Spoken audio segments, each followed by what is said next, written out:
Augusti keskpaigast saati on Eesti ja liitlassõdurid Ämari lennuväebaasis saanud einestada uhi uues ja ühtlasi Baltimaade suurimas militaarsööklas. Maja, mis siin kõrval siis on, mis meie jaoks oli väga armas ja kodune ja kõik, et seal jäi siis kitsaks meile nii igas mõttes ruumidelt, eriti just laoruumidelt, kuhu meil ka füüsiliselt ei mahtunud igasugune tooraine ära.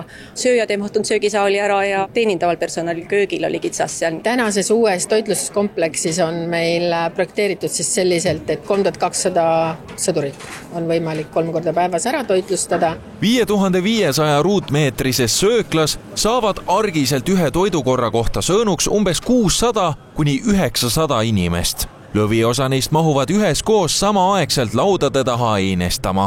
Agne Silde välja toodud 3200 võitlejat on erijuhtum, kuid säärase olukorra tekkides võimaldab kaasaegne köök ja tehnoloogia arvukad suud ära teenindada 2 tunni jooksul. Tapal on üsna sarnane, aga tehnoloogiliselt on siin kindlasti juba paremad laokompleksid, meil rohkem võimekus siin hoida laovarusid, siin on üles ehitatud ka väljastusliinid teistmoodi, ehk et kuidas me toitu serveerime, see on teistmoodi üles ehitatud ja kogu nõudepesu ja köögilahendus on ka ikkagi natuke teises võtmes. Praegu on rotatsiooni korras Ämari lennubaasis Eesti õhuturbemissiooni raames Itaalia õhuväelased. Kuidas on pakutavate roogadega rahul rahvas Vahemere äärest ja meie sõdurid? See piir selline Eesti poisi toitumise ja näiteks Itaalia sõduri toitumise vahel on tegelikult ära kadunud, sest minu arust ka näiteks Eesti poisid toituvad tänapäeval hoopis teisiti, kui oli nad 10 või 20 aastat tagasi.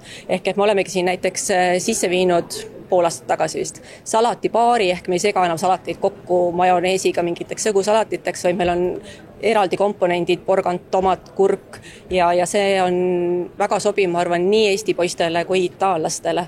Ja kõrval on soe köögivili ja tegelikult ei ole see teema, et Eesti poiss ei taha süüa köögivilja. Pigem vastupidi, et tegelikult tänapäeva noor on hästi harjunud ja hästi teadlik toituja minu arust. Ämari lennubaasi uus söökla on esile toonud aga ka murekoha. Nimelt on teenindavat personali näiteks kokkade näol mitme hingejagu puudu.